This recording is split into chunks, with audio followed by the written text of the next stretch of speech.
Hey guys, welcome back to Sports with Mono and Mono. It's September 2nd, 2023.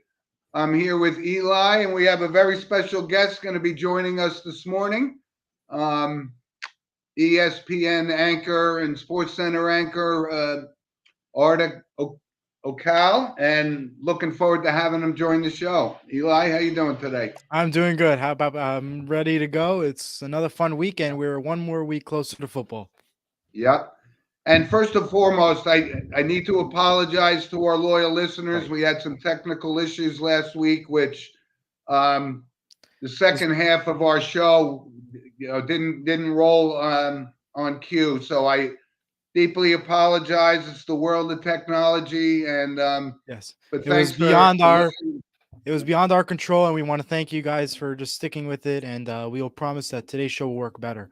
And nothing that we could have done, but things happen. Yeah. So we'll circle back, because this is also, not only do we have Arda on as our guest, it's our NFL preview show. Right. So Eli and I are going to go up and down the divisions and pick the winners and see who's going to be left standing at the end of the year, which some will have right, some will have wrong. All right. Yeah. Right. So listen, while we get Arda getting ready to join the show, Eli, I'm going to hand it off to you. You get the monologue this week, which of course is sponsored by Coriano Trucking of Summer Hill, New York. Hi, Arda. Thank you for our special guest. Hi, everybody. How we doing? I'm doing good. Thank you for taking Arda. the time to join us. Good morning. I'm great. How about yourself? How are we doing, guys? We're doing good. Really happy to have you on Sports with Mono and Mono. I know you're a busy guy, and we appreciate you taking the time. Sure. Happy to do it. Great. So thanks for joining us. And I'm assuming you're up in Bristol, Connecticut, because you're the sports anchor guy for SportsCenter. How's that going? It's going great. I actually am. I don't live in Bristol, Connecticut, but I do. I am there often. It's going great. Happy. Obviously, big hockey guy. So the fact that we have the rights back going into year 3 is a big deal for me personally, and it's been a wild ride. It's been awesome. It's everything I could hope for, and dream come true. So things are going great. That's excellent, and I'm glad that you brought that up. That you're a hockey guy, because I'm a hockey guy too. I'm a Rangers fan. Okay. So we're different on both sides of the end here. But listen, so you got quite a resume. You got a great resume, Arda. And like I said, it's kind of, let's talk a little bit about your background. I know you're from Canada, right? Mm-hmm. University of Waterloo. And how did you go from a math major into sitting in front of a microphone talking about hockey and so forth? I think about that a lot. I honestly, it's the thing is that I didn't think that this would even be a job for me. Like my parents weren't necessarily, like I didn't know anybody in the industry at all, right? Like a lot of times it's always a leg up to have a friend or a family member or somebody that you know in the industry. It's often what they say is it's not what you know, it's who you know. I didn't know anyone. And so everything that I've accomplished has been from scratch and just learning the hard way, school of hard knocks kind of thing. So the math degree was really because my parents were they come from the old world, quote unquote, right? So their North American dream was, let's get out of poverty, let's establish ourselves, let's make a life for ourselves and make our child comfortable, whereas that gave me the opportunity to dream, right, to be able to think big, but they didn't understand it necessarily, because from their paradigm, it's like, why don't you just do something that will make you the most money and be comfortable in your life, right? And so really the math degree was more than anything to appease my parents so that they would kind of get off my back, so once I did that, I got a desk job, but nights and weekends, instead of going out and partying with my friends, it was more go to the local public access TV channel back when those still existed and just learning everything, because I had so much fun being there. And then eventually in my mid-20s, I said, I'm still doing this. Like, it's more fun to me than my actual job. I saved enough to scrape by. It wasn't like I was going to live lavishly, but I was going to survive for a couple years. I said, why don't I just give this 100% effort? At least if I fail, I have a degree I can fall back on. And at least that's, like I have a plan B, which I always preach to everybody is absolutely you should think of a plan B. I'm not saying don't chase the dream, because I certainly did. I would be a hypocrite if I didn't say that, but also definitely have a fallback and a backup plan at the very least on what you can do if it doesn't work out. And so that's what I did. I said, okay, I have a plan in case it doesn't work out, but I'm going to give this an honest chance. And luckily each year I was at least a slight increment better than I was at the start of the year. So it was like, okay, I'm still motivated enough to continue to pursue this. And luckily I was able to build year over year and, make a go of it. Well, that's a great story because, that's exactly, you brought up that it's not what you know, it's who you know, and you made it in spite of that. And that's a great story. And I'm really, I love to hear stories like that. And that's what Eli and I are here doing, right? Yeah, exactly. My dream is always was a podcaster. And I know I listened to your broadcast on the Eli show last week that, podcasting is a tough business. So I don't have those connections either. And, yet I'm not hosting SportsCenter, but we have a SportsCenter anchor on our show, and it's awesome to have you. Appreciate it. Like the barrier to see back in the day, like if I was starting out today, if I was in my 20s today and I was starting out the way that I was starting out, 20 years ago, I would just be creating content. Like the barrier to entry has never been lower. Like to actually create content and be consistent about it, it's never been easier to push content out into the universe. Platforms like this, podcasts, YouTube, whatever. What people get hung up on is the views and the clicks because they see people go viral and they see that it's possible and they wish that for themselves because they feel like that's a fast track ticket to success.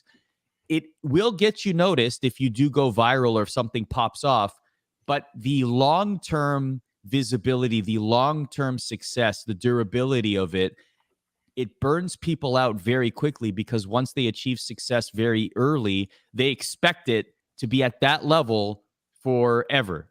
So the people that grind it out and like earn incrementally and sort of understand how difficult it is, those are the ones that typically last the longest because they know that it's ebbs and flows, ups and downs, hills and valleys, and it's not an easy industry for most people from that point of view. So, but yeah, like to your point though, like the creation of content, once you get the consistency down, then you can worry about how many people are watching.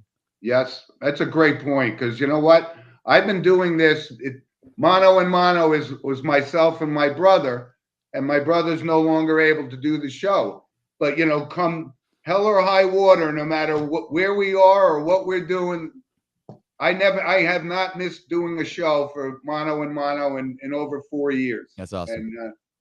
And we're gonna keep at it. So, hey, Arda, let me ask this. This is a pretty interesting point that you have this former wrestling career, right? The WWE. Tell us a little bit about Kyle Edwards. Yeah, so I grew up loving hockey and loving combat sports. The advent of the UFC 1 back in '93, I was all about it. I loved it. It timed perfectly with my life, like when you become a rebellious teenager and then all of a sudden this like crazy new sport that no one had ever seen before comes out and you're like, wow, this is the coolest thing ever. So I was definitely on that curve, but hockey was my thing growing up. The thing is that early in my career, I received some advice from an executive I understand why the advice was given, but I wouldn't necessarily give this same advice today. I'm not knocking this person at all. I'm just saying I wouldn't personally say it. The advice was, hockey is a very difficult sport, especially in Canada, to break into. Very similar to the NFL in the States in terms of interest, right? Like it's the number one concern, the number one sport in Canada.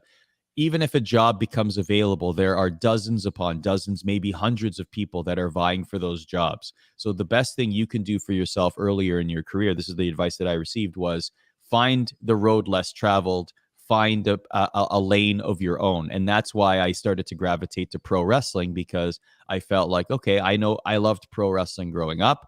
I knew the subject matter. Maybe I can carve a lane for myself and eventually get back into hockey.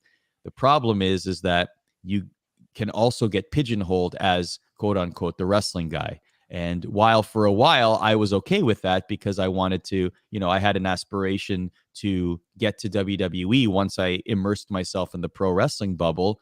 The problem was I didn't know how to exit the bubble, or at least like step a toe out of the bubble to get back into the hockey sphere. So lucky for me, I kept the hockey thing going while I was in the pro wrestling space, doing things like for the Ontario Hockey League, the American Hockey League, the AHL, OHL, like, keeping in broadcasts so that at least I have that on my resume, which was probably the smartest thing I did when I look back in the early days of my career. But eventually, my first WWE audition was 2009. Didn't go well. They didn't call back for 3 years. Finally, I had a series of auditions around 2013, and then in 2014, they finally decided that they would bring me on board. So I moved to the United States. I was living in Vancouver at the time, on the West Coast. I was doing weather of all things, and I was like having a blast because the city was awesome. It was a great place to be.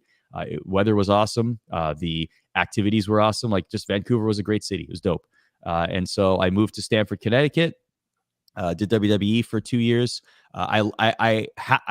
Making it there was an accomplishment, a career accomplishment in itself. It was not like, in terms of like success, it definitely left much to be desired for my career personally, but I'm totally okay with that and I'm at peace with it. I did a lot of cool things while I was there. And it's sort of like there are moments in your career or life where something unforeseen happens to you and it forces you to pivot, like necessity is the mother of invention kind of thing. And so I took that as an opportunity to fully immerse myself back into sports and hockey because that's what was itching at me while I was at WWE. So I closed the chapter on pro wrestling at the time and decided to get back into hockey and sports, and that led me to the next chapter of my career, ultimately landing at ESPN. So it worked out great. And I have since now done work with WWE, retiring the Kyle Edwards name. Now I'm back to being myself, which is nice, which is kind of funny because like WWE, like there are different eras, right? Like WWE, when I was trying to break into WWE, it was near impossible that you would actually keep your own name. And a lot of people are confused. It's very much, I think the biggest reason they do that is more an IP thing, right? Because they want to just own the names and the characters they develop, even if they're announcers. So, from that point of view, you understand completely. So that's why, I became Kyle Edwards. And that was just, they just put names together and that was the one they happened to like. And I knew that my name would change and I was perfectly at peace with it. It's just part of the deal of working there at the time. But now I can go back and be Arda and do appearances for their different documentaries and shows. And that to me brings, it kind of brings it full circle, like here I am able to do SportsCenter and host the NHL on ESPN and things like that, but still able to contribute to WWE. It's kind of just a full circle, optimal scenario for me, which I'm, thrilled about. Absolutely. That's great. And listen, I'm gonna date myself here, but I do know a little bit about some of the old guys in WWE and the Rowdy Roddy Pipers and Sergeant Slaughters, and I mean, so I go way back too. Let me tell you about Roddy Piper. He was one of the kindest wrestlers to me ever, and he really did not have to be. He's actually Canadian. He grew up in Saskatchewan in the early times of his career, right? And I don't know why he took a liking to me. I just can't. I've asked his family. I've asked him. He just, he's just very kind human being. But for some reason, he just really took a liking to me. And he would make sure that every time he was making an appearance in Toronto, he would reach out personally and he would say, hey, I'm going to be in Toronto these dates. Do you want me to come into studio or do you have time for dinner or something like that?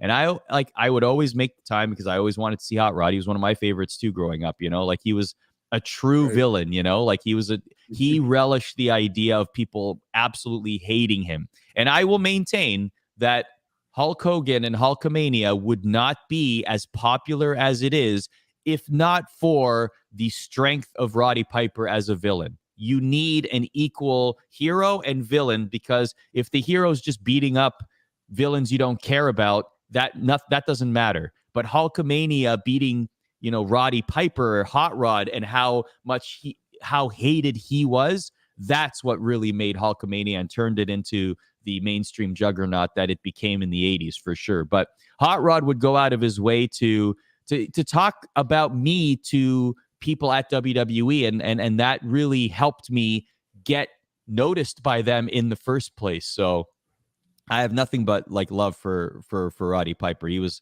a gem. He was an incredible human being. Oh, that's awesome. And listen, that's such a great story, because like I said, there were so many guys back then, and I always thought, a lot of people, in today's day and age didn't realize the forerunners to wrestling before Hulk Hogan, and it was those other guys. And absolutely a great point. I appreciate that perspective on that. Of course. And so listen, so you're the hockey guy, right? So let's talk about your show on MSG, right? Because I know you worked with Anson Carter, right? Who was absolutely one of the up and coming. I really like listening to his perspective on hockey and so forth. So how did that all pan out as well? So we did that for 2 seasons. That started in 2016. And how that came about for me was I literally just auditioned. I didn't even have an audition, like a screen test. I got very lucky getting on that show. I just met with the executives in a boardroom, and they took a liking to me. And all of a sudden, I ended up becoming the host of this show called the MSG Hockey Show. It was with Anson Carter and with Will Reeve, who's Christopher Reeve's son. He does stuff with Good Morning America, I believe now. So it was cool. It was a lot of fun. I enjoyed that show a lot. You as a Rangers fan, the show would come on after the Rangers post-game show, and also the other MSG Networks properties, so Devils, Islanders, Sabres. Yep. And during the 2017 playoff run for the Rangers, the team actually brought me on as their live host. They had Rangers Town set up right outside MSG, big tent of activities. Alumni would show up. It was really cool. So I was there on stage too, right on 7th Ave. It was awesome. It was a blast. So that show was great. We did a lot of oddball stuff. We did live shows. We did a couple from Prudential Center, which was a lot of fun. Where hundreds of fans just watching the show.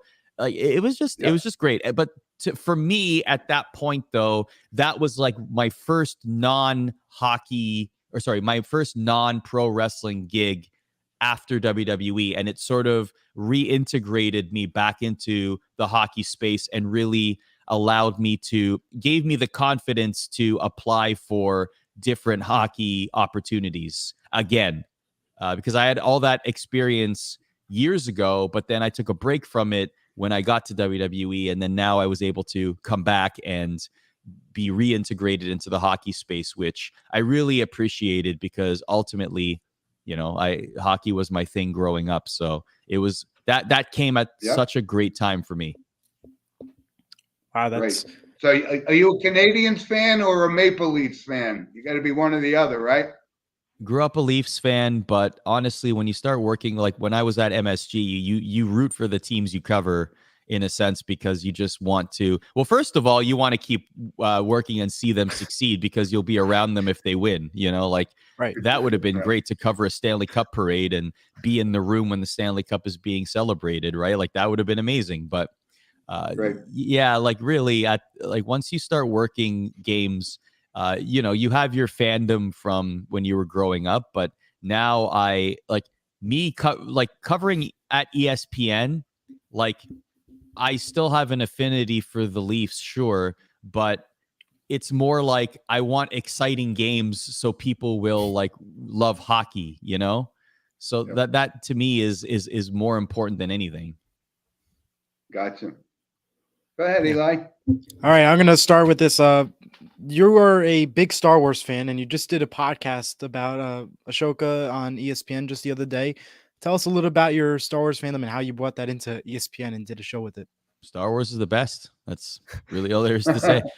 It's since ESPN is owned by Disney, I've always had this idea to want to do stuff outside of the sports bubble or ESPN, just to sort of synergy, right? Just the idea of ESPN people talking about stuff within the Disney family. And Star Wars is my favorite thing, outside of sports. And I figured, wouldn't it be awesome if there was a Star Wars podcast done by people at ESPN through a sports lens? So 3 of us got together. We're all big Star Wars nerds. And the show launched.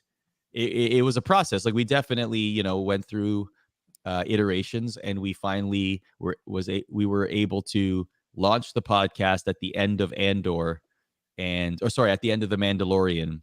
We did like dry runs for Andor, and then we were able to continue with Ahsoka, and hope like that. I'm very excited about it because where does it go? What are we going to be able to do with the podcast? To talk Star Wars is awesome. So, and also, like, in the past, I've been able to host Star Wars nights at different arenas, and hopefully that continues this season. So that'll be a lot of fun. Maybe we'll do appearances at conventions and things like that, because I would welcome that with open arms. Let's put it that way. It would be a lot of fun.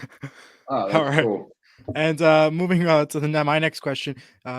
You've been posting a lot that you're not a fan of Halloween decorations and merchandise coming out early. I agree with you 100% on that. Just tell us a little about that. I'm disgusted.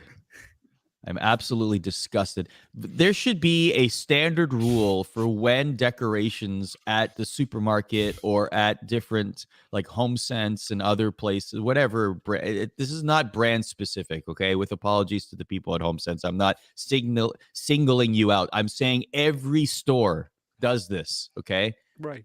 Like, it is August.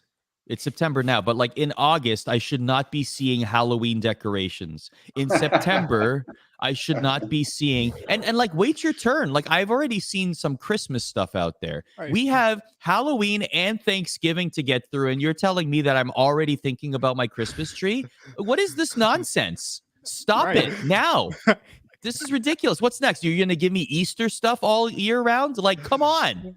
Right. I don't need to be worrying about Valentine's Day. My goodness. It's all about, I agree. Arda, like we said 1,000 times, it's all about the Benjamins, right? That's all it is. Right. I went to a place the other day, and they had Halloween cards, like right beside the birthday cards. And I'm like, what kid is going to come to a door, trick or treat? Oh, here's your card. Here you go. Happy Halloween. And just a nice thought out handwritten card. No candy for you. Sorry, but here's your card. Like, it is like your birthday without a present though. All right, goodbye. Who wants a Halloween card? Right. Wow. Yeah, and I agree 100% about that. When you have Christmas stuff out in October, I hate that. Like, wait your turn. Wait your turn. Exactly. Right. This is my old man yells at cloud. I will die on this hill.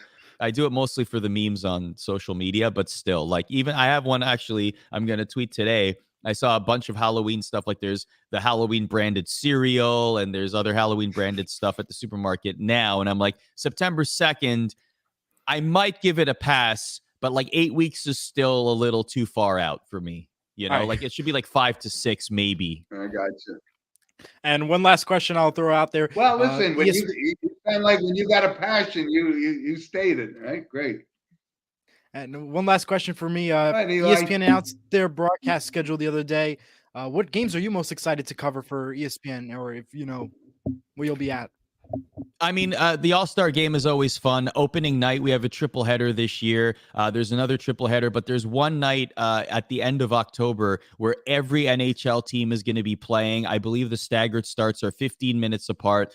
That's going to be a very unique night for hockey fans. And it was in the press release that ESPN is going to have a wraparound show. So basically like a 3-hour block at night. I believe it's on ESPN2, where we will be essentially, it's almost like like an NFL red zone type thing where we're talking about all the games that are happening, showing you what's going on. And I think that's going to be very interesting. I don't know anything internally about this, but what I loved last year was the Big City Greens activation that we did, the Big City Greens alternate broadcast.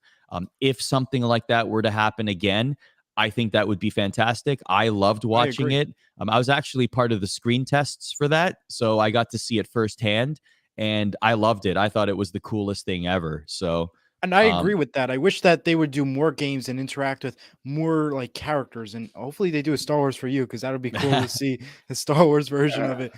You know, if that happened, I would have to retire the day after, because like what else could I aspire to do, right? Like that's it. I reached the literal mountaintop. That's it. That's all I can. That's all you want. The mountaintop for me, yeah. Right. Well, Arda, I love your passion for hockey, and like I said, I'm a diehard hockey fan, and I try to tell people that, you know, we watch all the Ranger games all year, but there is nothing in sports like playoff hockey and what these guys do. Mm-hmm. They if they go 4 7-game series, that's almost another third of the season of a season in playoff hockey, and that is like true endurance. And to lift that cup has got to be something so special in sports. I don't know that anything like maybe a Super Bowl kind of thing, but playoff hockey is something special. Really is. It sure is. Hardest trophy to win in sports. That's what I always say, that very, very line. You must have heard it on this show before, because I said it 100 times. Mm.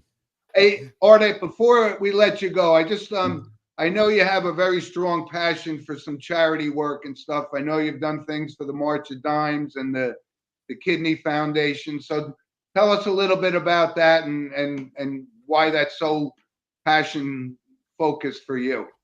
Yeah, it's very important to give back. Everyone should. Everyone, feels that duty. I certainly do, and it's very important to me. A lot of mentorship as well. Like a lot of people reach out to me and ask for advice along their career journey, and I do my best to give as much time as possible to them. I think it's very, very important, and just to leave, even if it's just imparting words of wisdom, but not just the inspirational quotes that they can find online, right? Like give people tangible advice that they can act on.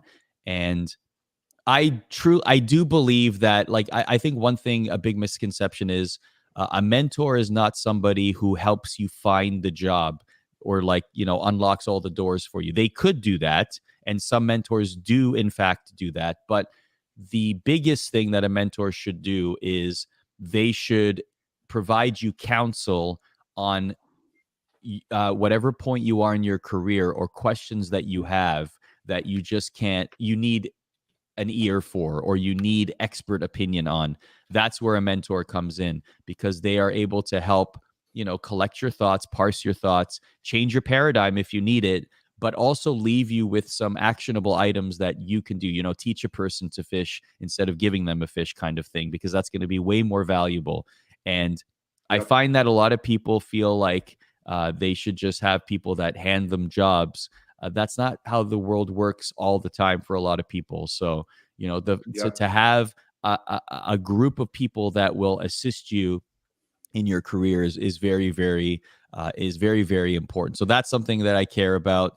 And certainly everything that you mentioned, different organizations that matter a lot to me. That's terrific. And to your point regarding a mentor is somebody that has probably lived through an experience that you may not have experienced yet, and that's why it's so important. And exactly. I'm sure you've had them along your career, and you're right. You can't ask somebody about something if they haven't been through it themselves, and that's a great point. I appreciate you bringing that up. So listen, Arda, thank you very much for joining us. You're really you're a gentleman, well soft-spoken, and I appreciate your passion for sports. And this was big for us to have you on our show. And like I said, continued success with all your stuff. And I can't wait for hockey season. Gents, thanks for the time. Thanks for having me. Good vibes, and keep crushing it. Thank you very much. Thank you so much for joining us. All right. Well, thank you again, Arda. And let's go right into the monologue presented by Coriano Trucking. Thank you. Yep. And then and then we'll go right into the regular topics. So I'll start the monologue this week because I have one ready. So this week I kind of did a multitask story. So as we all know, for those who didn't know, the Nebraska State volleyball team set a new world record for the largest attendance in a women's sporting event by holding 92,003 fans in attendance. It was held at Memorial Stadium in Lincoln, Nebraska, which usually holds football. It's a special event, usually a women's volleyball sport for college, holds about 5 to 10,000 people. This game held 90,000 plus fans and went for tickets for about $400. Usual tickets go around $25. This beat the 1999 Women's World Cup, which was held in the United States. And the team, of course, won. And the Huskers won that game. And John Cook, the head coach of the team, said, "I've cried 5 times today," which was the day of the event. It's amazing. And the school shut down 3 times for snowstorms, COVID, and for this volleyball game. Now, my thoughts. I am personally in love with this, and I think it's one of an amazing things, and amazing stories that happen. Usually, for women's sport, it's usually not as popular as men's sports and the pros. And this is an exciting story, and it's motivating, and it shows that, hey, women's sports are getting more popular. Focus on them and give them the respected airtime that they deserve. It's a great story. It's becoming more and more popular, and women's sports are soon to be dominating our world today. And my message that I'm going to leave today in this monologue is, when you're bored during the summer just watching baseball, whenever you're not interested in watching another men's popular sport, take some time, watch a women's sport, whether it's the pros or college, because this is going to be the new future. They're growing. Their sports are growing, and their fan bases are going to be growing, especially with that Nebraska game, which usually only holds 5 to 10,000. This is exciting. It's a new generation of sports growing and growing, and it's a different type of athletes, different type of everything happening all at once. So my message today is, watch women's sports, continue to support them, and a great work by the Nebraska State volleyball team. And always continue to give them the respected support. And in my opinion, and I'm going to go for it, the women's sports, my favorite women's sport that is out there is soccer. I enjoy watching them more than I do the men's soccer. And not just talking about Team USA, but just in general. And I would love to know your thoughts. What's your favorite women's sport? Which is your favorite? Why do you think it's better than the men's? And what are your thoughts on how women's sports should grow in this generation? Yeah, we'd love to hear your thoughts on that. And listen, this is not going to be a record that's not going to be broken. It's going to be broken. It's going to be broken soon, because it was a great marketing thing from the University of Nebraska to put this thing on. You know, at first when I saw this, I said, wait a minute, 92,000 people at a women's volleyball game. I said they must have had Taylor Swift must have been playing right after the game. But all right. How about you, Jim? What's your favorite women's sport that definitely is a little bit better than the men's in some cases? Listen, I appreciate the athleticism of volleyball and the competition on the NCAA level. I mean, these people are athletes, no question. Right. And we've talked about it. I have a friend of mine, Don, and his daughter Casey is a volleyball player at SUNY Cobleskill up in New York. And she's just quite athletic, and I think it's great. And so yeah, I'm a big fan of that. It's worth watching. It's worth watching. All right. We'd love to hear from our audience. Send us an email at sportswithmonoandmono@gmail.com. We'd love to hear. Or use those comments on YouTube and Twitter, whatever you're watching. Yep. Good monologue. Welcome to the forefront. Yeah, that was your opening monologue on Sports with Mono and Mono. Good topic. Thank you. So listen, before we jump in, because this is going to be our NFL preview show. Just a couple of quick things, right? We had the FedEx Cup was won by Victor Hovland, who just had 2 unbelievable weeks of golf, and it was great. So that dictated the Ryder Cup and the selections, and there was some people that felt like they kind of got shut out. Justin Thomas was a captain's pick by Zach Johnson, and he hasn't exactly had a great year, but he's trying to go with the experience. But somebody like Keegan Bradley may have earned his way onto the squad, but wasn't selected. So there's always controversy with that. But the Ryder Cup's only a few weeks away over in Rome, and looking forward to that because that's great competition in golf. Love it. Absolutely. And we also have underway right now in Flushing, Queens, right? The United States Open Tennis Championships. And, Novak Djokovic was down 2 sets last night, rallies back to win. And we know this is what we all want, where he's going to set up and with a Novak versus Alcaraz, either semi or a final. But it's generating a lot of buzz here. And we just got a comment. I talked to Eli before the show and gave him your advice and your homework assignment that he has to absolutely watch Rudy. Thank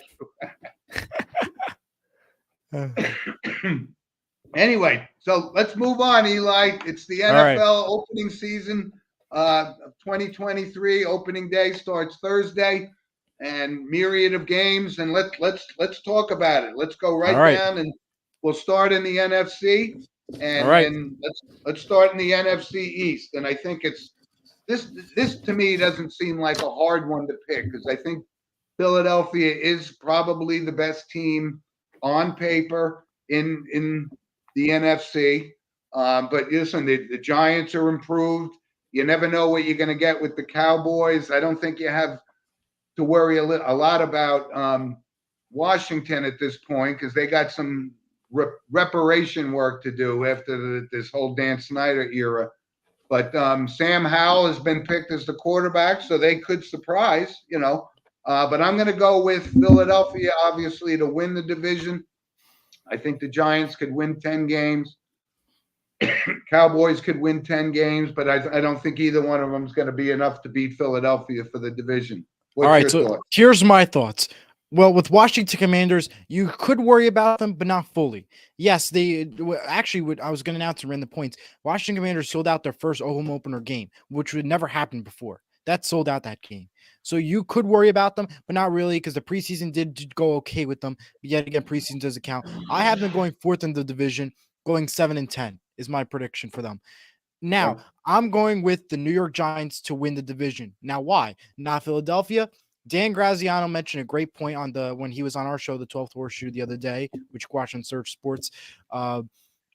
He mentioned the NFC East has not had a repeated winner of first place. Last year, keep in mind, the Philadelphia Eagles won it. So we all know it's not going to happen again. Now, it could happen, but it has never happened before in a while, at least. Yeah.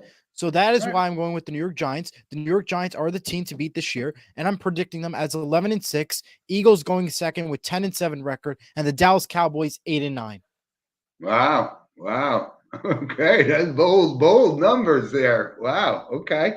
I got confidence in that NFC East. That's for sure. I got you. Okay, so let's move to the North, right? So here's the thing. Is Detroit for real? All right. Do we have to take these guys serious? Or is Minnesota still, even without Dalvin Cook, are they still the best team in that division? I think so. I think on paper, I still going to say Minnesota. I think Kirk Cousins is still a viable quarterback. They have Justin Jefferson. You can't ignore that. And the thing with Detroit, I know Dan Campbell's done a great job and everything, and I was a big Jared Goff fan from when he first came into the league. He was terrible, and then he was outstanding for a couple of seasons, and that may have been attributed to Sean McVay and his offense and so forth. But I can't rely on him to be that leader. I feel like he gets intimidated at times, and this is what they call the old black and blue division doesn't have that luster anymore, right? Rodgers is out of Green Bay. So listen, I'm all in on Jordan Love and giving him his opportunity, and I hope he makes the most of it. But I'm still going to stick with Minnesota to win the division. And Chicago, I don't think we can expect much from them. What are your thoughts? All right. So first, comment from Miriam. Good morning. Nice to see you. And of course, keep please feel free to comment, especially with these picks. You'll love to hear it. I'm going with Detroit to win this NFC North. Now, I'm not too confident about the rest of these teams. It's an interesting division. I don't see a lot happening with this group, but it could go. We'll get some ups and downs, in my opinion. I have Detroit going 10-7 and winning the division. I have Green Bay also going second. I feel like without Aaron Rodgers, it seems to be a little bit better, and they're going 9-8, winning in second in the division. Minnesota have 8-9 in third, and Chicago Bears 5-12, fourth in their division. Not a huge fan of Chicago. Wow. Interesting division, but those are the picks you have to make. All right. Well, so far we are not aligned here. No, we're not. Good. We'll see what happens with our West and South. I can't wait. Yeah, no, I love it. All right, so let's go to the NFC South, which is kind of an ugly division, really. I mean, obviously, Tampa Bay is now going to start their new journey without Tom Brady and so forth. And, Baker Mayfield is certainly not the answer. So I don't see them making any noise at all. Atlanta, you never know. I mean, Desmond Ridder could develop into a quality type quarterback. Now they're going to have a good running game with Bijan Robinson. And Carolina, well, Carolina is that's the big question, right? I mean, you got Bryce Young there. Can he step in and make his immediate impact to a Carolina team? Or does New Orleans, right, with David Carr there, do they make some noise? And I think I'm going to take New Orleans to win that division, even over Carolina. But I think it's really a 2-horse race there. I don't think we're going to get a lot out of Atlanta and Tampa Bay. So I'm going to go with New Orleans to win the division, but not by much, because Carolina, it could make some noise. They got a lot of pieces, and it all depends on how Bryce Young develops. Right. So I'm going to actually go with Atlanta Falcons winning the division 9-8. And I think, as Jack mentioned on the show yesterday, he said that the New Orleans Saints are going to lose that last week 18 game to Atlanta. And that's going to give Atlanta that first place spot. So, and I actually have to agree with that. And I'm going to Atlanta Falcons 9-8, first in the division. New Orleans Saints 8-9, second. Tampa Bay 7-10 in third. And Carolina Panthers, I'm not too confident with them, even with Bryce Young. I'm going 5-12 and fourth in their division. Wow. Okay. Yeah. Well, we're gonna have to see, because, like I said, I've never been a huge Derek Carr fan, but he does have the tools and he does seem determined. So I'm gonna stick with New Orleans. And the last division, of course, out west, and I know where you're gonna go. So let me get my pick done too. Okay. Don't worry, it's not 17-0. Yeah, I know. Right? It's not 17-0. It's going to be obviously between San Francisco and Seattle. I mean, and we don't know what we're going to get out of Brock Purdy. I mean, he came on the scene and had a great run and so forth, but he hasn't played a full season. We've seen guys come off the bench and have great starts to their career, and then they kind of level out. So, yeah, but the big question, will Christian McCaffrey stay healthy? That's a key for that team, because that's going to take the pressure off Brock Purdy having that kind of a weapon there. But I still like San Francisco to win the division. And I'm sorry about this, Eli, but I'm not a big believer in Seattle. I think Geno Smith had his career year already. I don't think that's that we're going to see a repeat performance of that. The Rams have fallen completely apart. It doesn't seem like Sean McVay's head is in the game, and Stafford has been battling injuries and so forth. But hey, off the bench, right? We can get Stetson Bennett could come in and be the next Brock Purdy in this league. You never know, because the guy's won, right? He's a 2-time college football champion. So keep an eye on that team. If Stafford doesn't finish the year, and my thoughts on Arizona, I think Kyler Murray is a terrible quarterback. I think that that program. There are rumors going out that he may not start the season, and there are chances he will not play because of his injury that he has. Not too sure what it was, but he may not play. Okay, well, that just goes to show the durability. He's this small guy. Yes, he's elusive and so forth, but they paid him a lot of money, and I think they're regretting that deal right now. I can tell I you agree. that. So my picks, I'm going with Seattle, of course, winning the division. Now, no surprise. 11-6 is my pick. I ain't choosing 17-0 because I know we're gonna get some losses. I'm going 11-6. Right behind them, of course, the team I hate the most, San Francisco 49ers, 10-7, second in the division. Los Angeles, I'm not really considering them. 5-12, third in division. And Arizona, I'm being nice. I'm gonna give them 3 wins, 3-14. Fourth in their division. Now, I know a lot of people are saying they're not even going to win one game. I believe they will win something. I don't think they're going to win something, and I think they're going to get those 3 wins. I don't know who it will be. Definitely ain't going to be against Seattle, but they'll get those 3 wins. Okay. No surprise there. You got Seattle winning that division. You are a loyal guy. I'll give you that. I'm going to be loyal to them. Yeah. All right. Let's move to the AFC, and let's start in the East. And again, all right, this is the big news. This is the Aaron Rodgers era, and everyone, all these Jet fans they're booking their trip to the Super Bowl already. I say maybe a little premature. I'm going to stick with Buffalo to repeat and win that division in spite of Aaron Rodgers and the Jets. And no question, the Jets are much improved, but I don't think they have the coach that they need to then. And basically, Aaron Rodgers is going to be coaching this team. So whatever he wants, he gets, kind of thing. So he's going to work with who is it?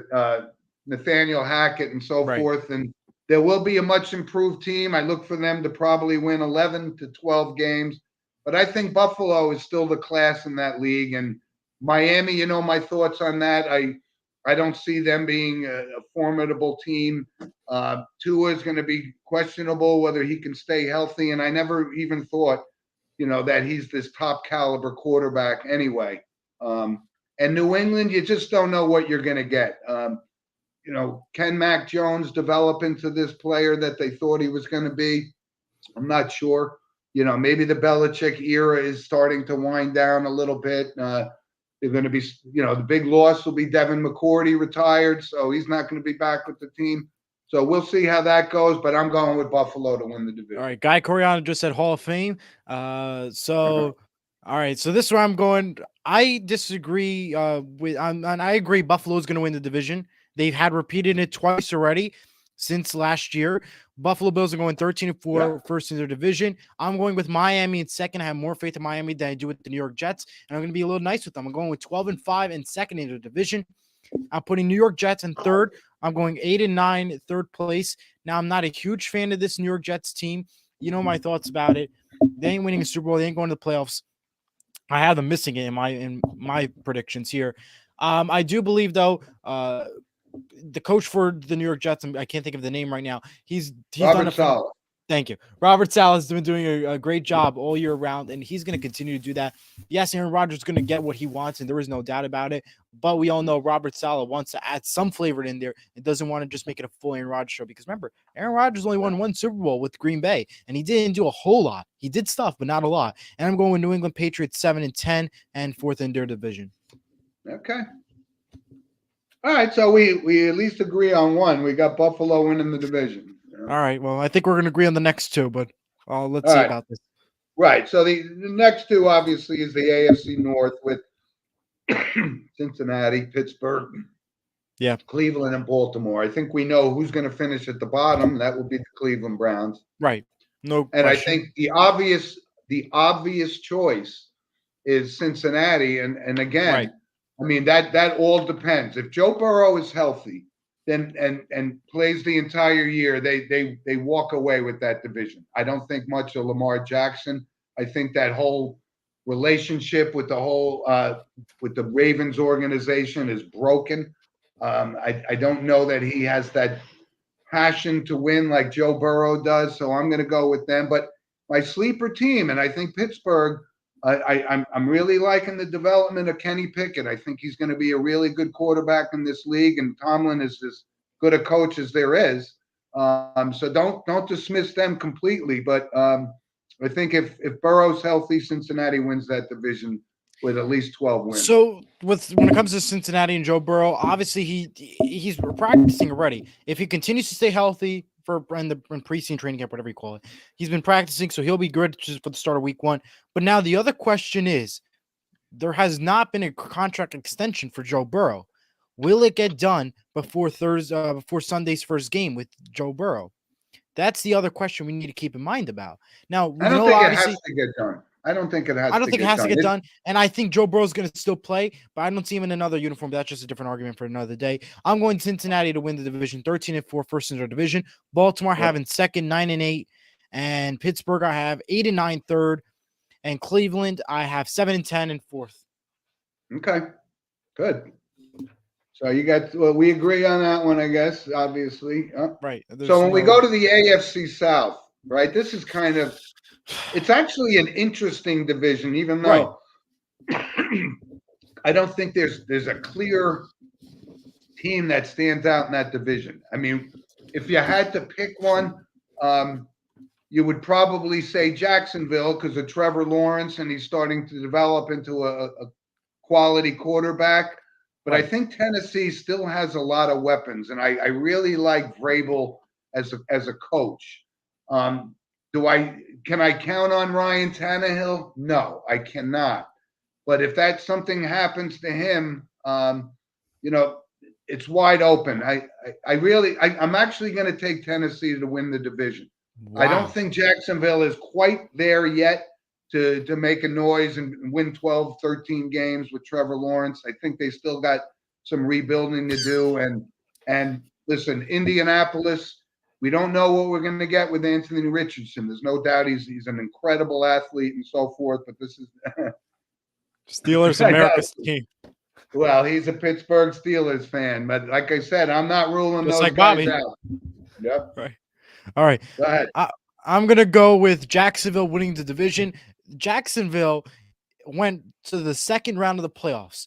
They came back from behind during that wild card game against the Chargers, and they're the team to be in the South. I'm having them as 12-5, first in their division. They're the Waffle House crew, and we know that. And the Tennessee Titans, I have them going 7-10, second in division. I have a little bit of faith in Tennessee, but not a whole lot. Indianapolis 6-11. That's just gonna be a joke year for them. Sorry to say out loud, but it's not gonna be a strong, great run for them for a third. I'm having them third in the division. Houston Texans 13-4. No, it's not 13-4. 3-14. 3-14. 3-14. Fourth in division. Again, I with the new quarterback, I don't know how much can provide with the team that has had the worst history in the entire National Football League. Okay, good. And of course, now AFC West, probably the most competitive division in football, right? With Mahomes and Herbert, and we don't know what we're going to get. Can Sean Payton revive Russell Wilson's career? No. We'll see. Las Vegas, obviously. I wouldn't say I'd say the most competitive division is the AFC East. But, I mean, the West is like just two teams. I don't even consider Denver and Las Vegas, but go ahead. All right. So, anyway, but like I was saying about Vegas, you can't count on Garoppolo. I don't think they have enough anyway. So, yes, they finished at the bottom. Or them and Denver will fight it out for last place in the division. But I made the mistake once of going against Patrick Mahomes. I'll never make that mistake again. Because he is an absolute winner. He lives and dies to perform at that kind of level. And I think I was talking to somebody about, Justin Herbert, who's thrown for a record in his first 4 years for yardage and so forth. But I don't think they have a lot else around them to compete against Kansas City. And I don't see Mahomes giving up or taking the foot off the gas for this. He wants to go down. He's got 2 Super Bowls already early in his career. And I think they win this division outright. And Chargers kind of like I always assimilate this, and I hope Herbert doesn't turn into this because he's a real good talent. But we saw this with Phillip Rivers for 12 years. And right, Phillip Rivers' numbers are probably going to get him to the Hall of Fame, but they never won anything. So if that's going to be different, if Herbert can turn the corner on that, then they stand a chance. But basically, I'm sticking with Mahomes and Kansas City to win the division.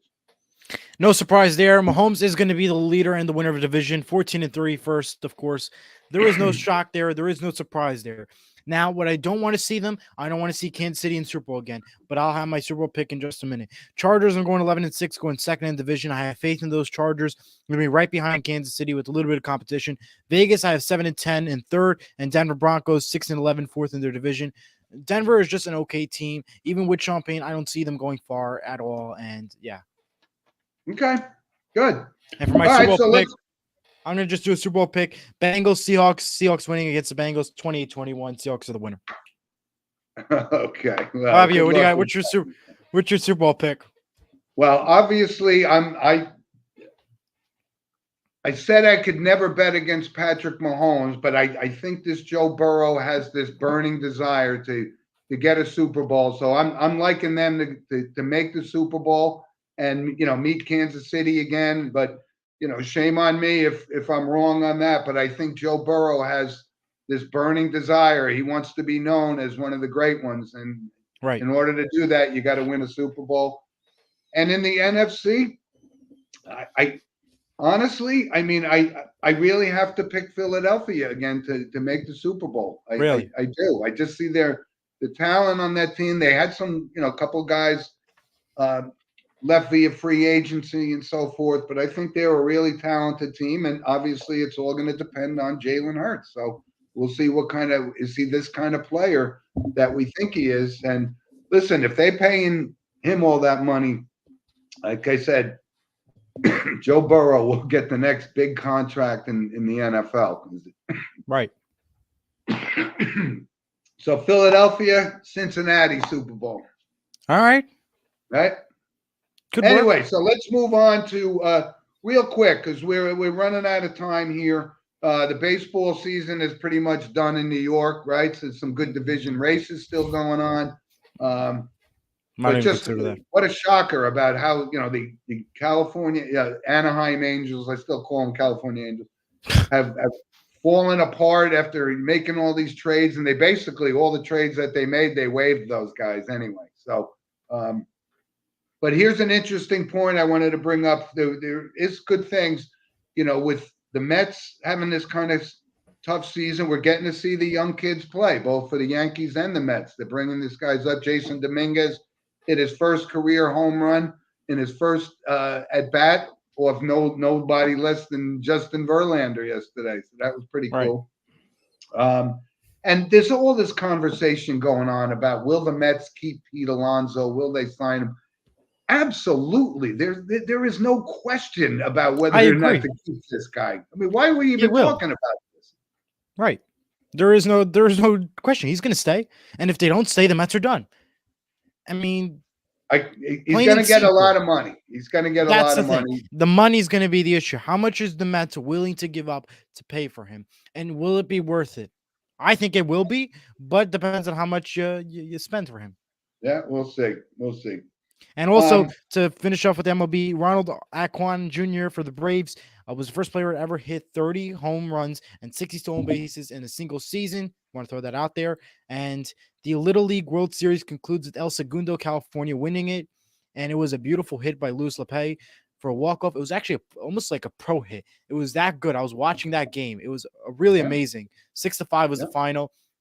And that was I think that was like a professional style hit, that walk-off home run. It was really amazing. Good for him, though. Yeah, but the year Ronald Acuna Jr.'s had in Atlanta has been amazing. It's been amazing. I mean, great story and stuff like that. So, these are our random points, which, of course, are always sponsored by Lynch Toyota. And just let's go on a couple other quick random points, Eli. I have a few. Mm-hmm. Here's a couple that just when Max Scherzer came back to pitch for the Mets fans booed him. Like what did he ever do wrong for the Mets? I mean, it's not his fault that they were willing to pay him $40 million. He did nothing. He had a 3 ERA, which is highly respectable, right? He was 20-9 and had 294 Ks. Why would the Met fans boo him? They should be ashamed of themselves for that. I agree, but that's what they chose to do. Yeah. So Random point, Luke Whippler made the Cleveland Browns. He survived cut day. He's now an official NFL player, and I sent Luke a text and to wish him the best of luck and said, listen, now don't think you're too big to come on our show now that you're a pro, but he'll be on our show again. But congratulations. Roster cuts are happening. But yeah, good job. Dad. Yep. All right. And go ahead, Eli. I got a few points. I'll throw them out there real quick. USA voted the top 10 NFL stadiums. Lumen Field for Seattle goes into number 1. SoFi enters number 10. And not New York or New York Jets. None of the New York teams made it onto the list. Arrowhead goes second. Meanwhile, if you have Spectrum Cable, you are a little bit of a fight. They have not made an agreement yet with ABC and Disney. So there is no ESPN at all, no US Open, no college football, nothing for them. So it really stinks if you have it. The two-time World Cup champion Julia Retz has announced her retirement from soccer. She played with Team USA, and now she is retiring. And FIFA suspended Spanish Soccer Federation President Luis Rubiz over some controversial things. And the Rose Bowl games will now be sponsored by Prudential until 2026 with its new agreement with ESPN. And those are my random points. Okay. Yep. I got a couple other quick ones too. Aaron Judge hit his 250th home run yesterday, which in Major League Baseball history, he was the fastest to accomplish that in like 811 games. And I'm starting to wonder. I say, what? I know Ralph Kiner had a ton of home runs for not a very long career. So Aaron Judge broke Ryan Howard, of all people, when he came up for the Phillies. Had like he hit 250 home runs in like 870 some odd games or something. But it was Ryan Howard, Ralph Kiner, Harmon Killebrew, and Albert Pujols, right? So can't deny it. Guy Coriano says never a doubt whip. Well, that's for Luke Whippler. I know what that means. You got it. You know? So that was a positive thing. And you know, when you think about it, I think Aaron Judge just turned 30. I don't know, maybe he's 31. So if he's got 5 more years, he averages 35 to 45 home runs in that year. We could see him get 500 home runs for sure. I think he's that kind of a player, and it's been the only positive for the Yankees in an abysmal season. So, and like I said, the St. Joe's Green Knights take the field and playing at Youngstown State against Cass Technical School from Ohio today. Wow! After winning their first opening game down in North Carolina last week, and then they come home next week, and Don Bosco St. Joe's big game next week, and that'll be St. Mary's has Hawthorne next week. Yeah, that'll be the marquee game in Bergen County in New Jersey. Next week, sure, right? So listen, from Jeremy. What was Jeremy's comment? Get better, Steve. Yeah, of course, and that's, you know, like I said, Jeremy has been one of Steve's biggest supporters, and Jeremy, thank you very much for that. And you know, this is the show, and he's always going to be part of this show. So I decided we're gonna make a little change, Eli. Right? All right. Yep. We're gonna talk. We were doing book recommendations for several months and so forth, and I think we're gonna change it up a little and do movie recommendations. And being that this is a sports-focused show, I'm going to give you my recommendation as my favorite sports movie of all time. And I know you never saw it, but it's Pride of the Yankees. Gary Cooper played Lou Gehrig, and it's such a great movie. It's one of my favorite movies. I watch it all the time. And what was so unique about it, they were the original real-life Yankees. Babe Ruth was in this movie, playing Babe Ruth, and it was great. You got to see it. So that's my first recommendation on Sports with Mono and Mono for movies from a sports perspective. And of course, I have to bring this up because Guy Coriano keeps telling me, you know, his favorite sports movie is Rudy, and we'll talk about that. But I wanted to bring that up. You know, thank you, Guy. All right. So yeah, we got a couple of notable passings this week. Lots of them. Yeah. Unfortunately, because like I said, we got kind of cut off the other day on the second half. So I wanted to bring up Bill Vukovich, who was an Indy car racer came in second in the Indy in 1973. And the irony was his father was Bill Vukovich Sr., who died in a car crash racing, and also his son subsequently died as well. But Bill Vukovich was 79 years old. A couple other ones, yeah, from the world of sports. And this one hits real close to home for me, because I don't know if a lot of our fans may not exactly know who Gil Brandt was. Gil Brandt was 91. But Gil Brandt was the NFL executive. He was the team that built the Dallas Cowboys into the America's team. Yeah. He was the founding father of that team. And why it resonated so close to me, because I had an opportunity at the NFL draft one year when I think it was my brother and I were trying to recall. It was like 27 years ago. We got an opportunity to stand with Gil Brandt and talk football for 2 hours during the first round selections. Wow. And he was gracious. He was knowledgeable as hell. And he was just literally, when you think about general managers and so forth in sports, he was the preeminent guy. And like I said, it resonates for me, because I had an opportunity to spend a lot of time with him, and it was great. A couple from the world of entertainment, and we just, as Jeremy just pointed out, Jimmy Buffett passed away last week, right? You know, he was known for his song Margaritaville. Yeah, 76. He made a living on that one song, I can tell you that. Yeah. Cheeseburger Paradise and much more. 76 Yeah, that was old. actually the other song, right? Yeah, 1946. Yeah. Well-known singer. He died yesterday. Yeah, he was 76 years old, right? Right. Tony obviously, go ahead from Eli. Tony Roberts, play announcer of Notre Dame football, has sadly passed away. 94 he was, born in 1928. Oh, I didn't know that. I didn't hear it. No. And also, if you notice the Plinko board behind me, the longtime host of The Price is Right and Truth or Consequences, Bob Barker, has died at the age of 99. Animal lover. Born in 1923, died peacefully at his home. Today on Game Show Network, Match Game, the iconic show with Gene Rayburn, they will be airing a special marathon for Bob Barker from 9 to 5 today on Game Show Network. And a rerun of the Bob Barker Tribute Show on CBS will air on Monday again, in case you missed Thursday's show, which I did. And per request, there will be no funeral or memorial service for Bob Barker. And one person on Twitter wrote, "I cannot believe Bob Barker lived as close to 100 as possible without going over." You know what they say with the dollar?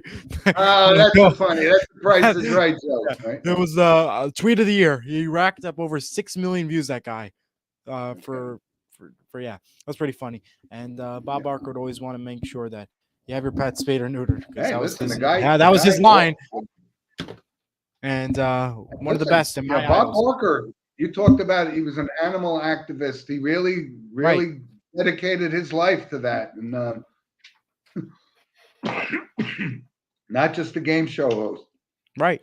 Not just a game show host. And an animal lover. And he always said, have your pet spayed or neutered. Yes, he did. That's how he closed every Price is Right show, right? I think. And they still do it today. They do. Okay, good. Yes. Hey, so we had this was a busy show. Busy show, and it was exciting. It was. And listen, again, another shout out to Arda Ocal for joining the show. Really, he is a very articulate young man, and you know he's made a name for himself in this business. And like I said, it was a big win for us on the show. I appreciate it, Arda. Thank you. Right. Thank you so much. And so you got a little announcement to make for next week's show, right, Eli? Yes. For the next two shows, we'll be moving our show from instead of 10 o'clock to 9 a.m. That is because I will be broadcasting St. Mary football. And to make sure the show continues to go on and airs on Saturday, our show will air at 9 o'clock next week. For the next 2 weeks, it'll be same channel, same thing. The only difference is 9 o'clock, and then we'll return back to the 10 o'clock hour slot that we usually will be at. So for the next two shows, will be 9 o'clock. We'll keep reminding everybody via Twitter and anywhere else. And you can, again, follow Twitter on Sports Mono, and where you could catch it, and also give them an email. Give Jim an email, of course, sportsmonmono@gmail.com. Love to hear any thoughts you provide. And yeah, and our next show will be at 9 a.m. next week. So just keep in mind, 9 a.m. early show. All right, great. And yeah, and of course, I'd just like to thank everybody again for all the support for Steve, and it's really been heartwarming to say the least, and I appreciate it. And Jeremy, thank you for all you've been doing for Steve. And like I said, we covered a lot of stuff today, and we got a lot of stuff. So right. we got some stuff to talk about, right? It's not the lull in the season after the Stanley Cup and so forth. Right. Now it's time for football, and we're going to be talking about it. So, yeah, Eli, thanks. Go, you enjoy it. Have a good week. Before you go ahead. And before we close off the show, Chiefs Lions is Thursday night. Who you got? Chiefs. I'm gonna go with the Lions. Everybody's rooting for them. Chiefs ain't gonna win. Okay. All right, we're gonna switch it up. We'll find out the winner on Saturday show before next week's Sunday picks. Oh, shame on you going against Patrick Mahomes. Okay. We'll find out who's right. I mean, they're rebuilding. We'll see what happens. We'll see indeed. All right. Listen, have a good week, everybody. Thanks for joining us. See you guys at 9 next week. And 9 a.m. Eli, we'll catch up during the week. All right. Bye-bye, everyone.